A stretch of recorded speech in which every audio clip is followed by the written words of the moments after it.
How to link Google Lens to camera app. Are you guys facing issues to link your Google Lens to camera application? If that's so, then this video might help you out. Without further ado, let's get started.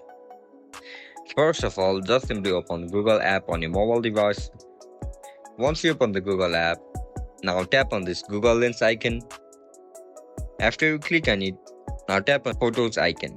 After you enter the Google Lens, just keep in your mind, you cannot link your camera app to the Google Lens. However, you can import the photos from your gallery. Just simply tap on this photo icon. After you click on it, select the image that you want to know more about. After you select the image, you can see the information about that product. And that's it guys, that's how we're going to use our Google Lens or link our Google Lens application to camera app. If you guys found this video helpful, don't forget to like, share and subscribe to our channel. I'll catch you up in the next one. Bye bye.